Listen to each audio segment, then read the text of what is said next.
Hola, soy el doctor Marco Vinicio Umaña Ramírez, especialista en medicina de emergencias.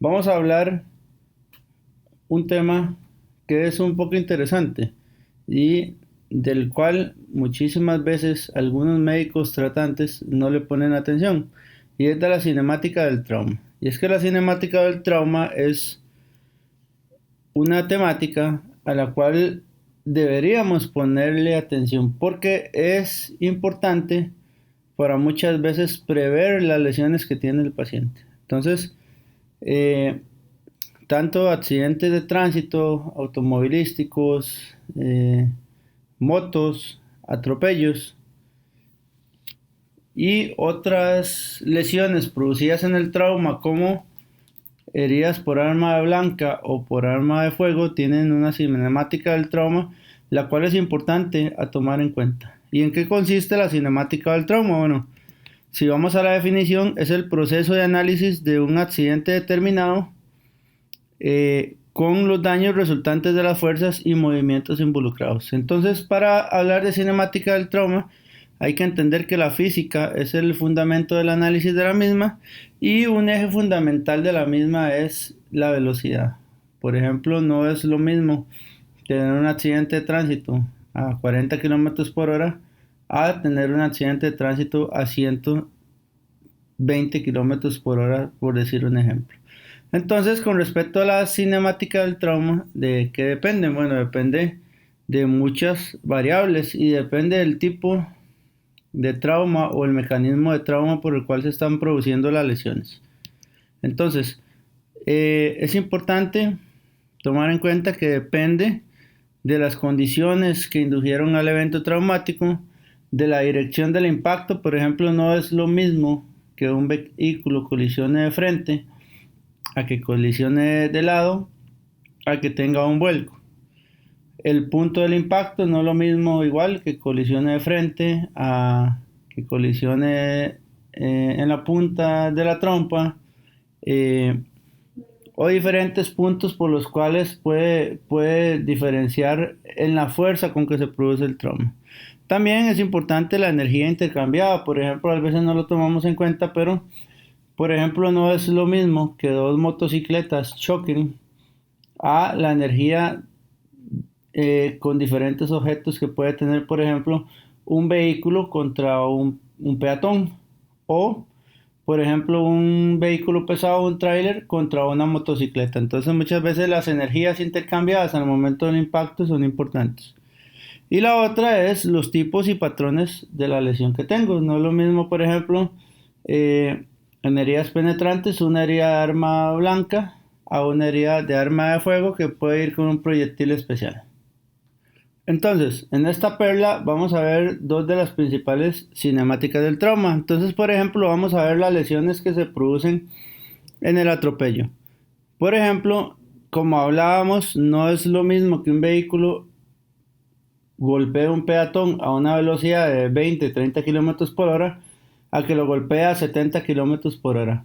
Y es que la cinemática del trauma al atropello tiene tres tipos de lesiones. La primera es la que se produce lesiones en la parte inferior en las piernas, que es donde se golpea contra el vehículo, para luego probablemente pasar a la fase 2, que es cuando el peatón va a golpearse contra la tapa del vehículo o contra el parabrisas.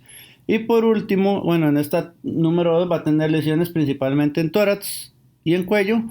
Y por último, la etapa 3, donde sale expulsado hacia el pavimento, donde probablemente pueda tener un trauma de cráneo.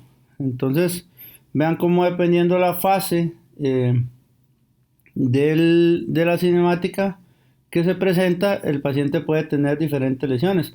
Probablemente si el vehículo va a una corta velocidad, a una velocidad pequeña, entonces probablemente no pasemos más allá de la fase 1. Pero si el vehículo va a alta velocidad, probablemente se cumplan las tres fases del atropello. Entonces vean aquí como en la imagen tenemos la fase 1 y la fase 2, donde recibe el paciente el golpe primero en miembros inferiores para luego golpear su cabeza y tórax contra la parte del vehículo. Por ejemplo, en los niños es un poco diferente por el tamaño que tienen ellos. Entonces, por lo general, en el primer golpe, en los niños, bueno, primero va a tener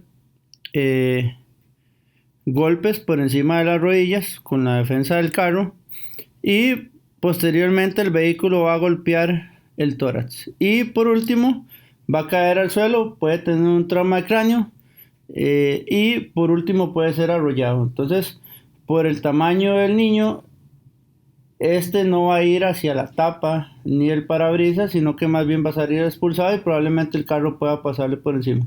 Sin embargo, con solo la fase 1 y 2, las lesiones ya tanto en tórax y en abdomen, en pelvis y en miembros inferiores son bastante importantes.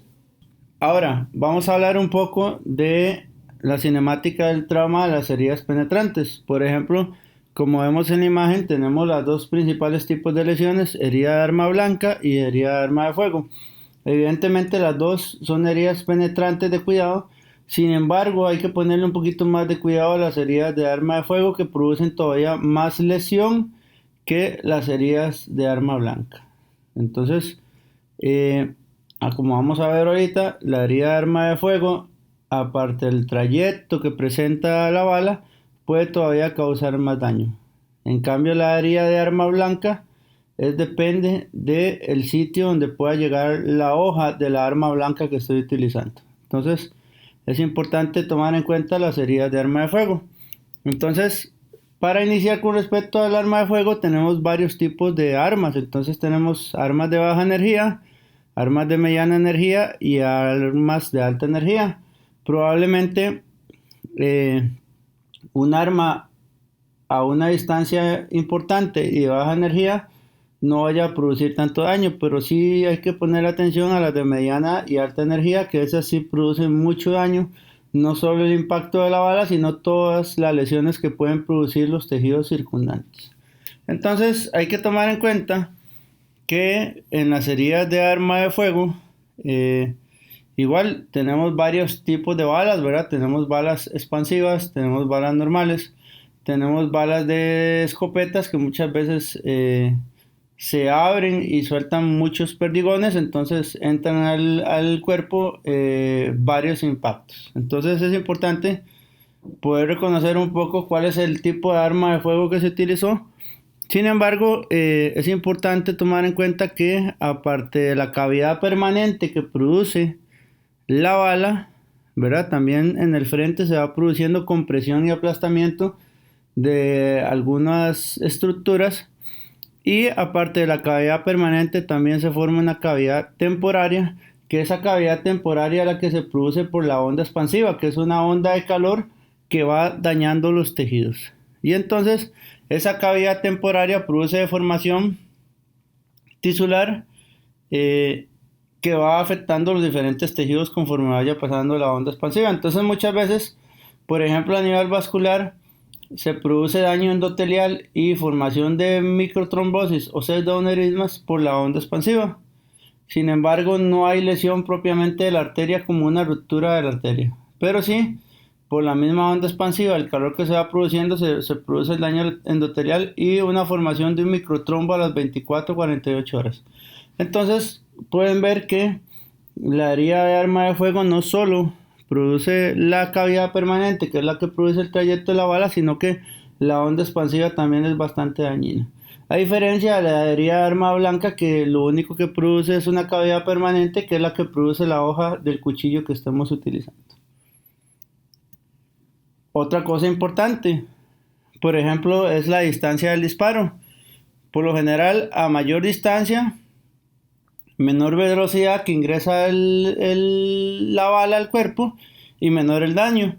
Entonces, por lo general, cuando el disparo es a quemarropa, los gases de expansión penetran el tejido y se produce crepitación a la palpación del tejido. Entonces, por lo general, las lesiones de quemarropa son lesiones que producen que van con mucha velocidad al tener poca distancia y entonces producen un gran daño.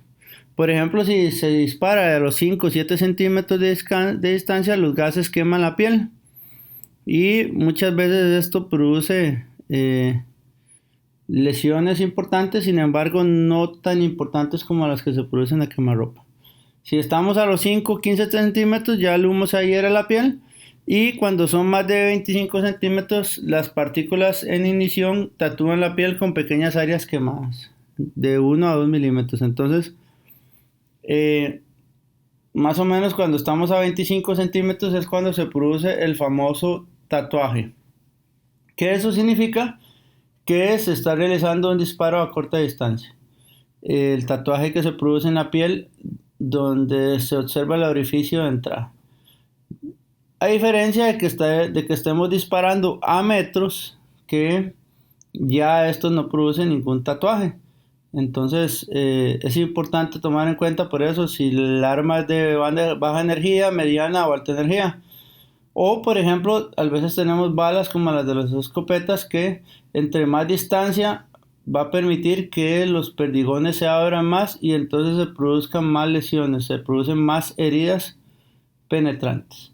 Entonces, como pueden ver, la cinemática del trauma es muy importante. Es una temática a la cual muchas veces no le damos importancia, muchas veces no ponemos atención al recibir a nuestros pacientes qué fue lo que le pasó y no hacemos preguntas que muchas veces son importantes para llegar o pensar en las posibles lesiones que pueden tener los pacientes. Entonces, esta es una pequeña perla. Esperamos tenerlos en nuestro próximo curso de trauma donde vamos a ver este y muchos otros temas interesantes. Y recuerden visitar resuscitation.com. Muchas gracias.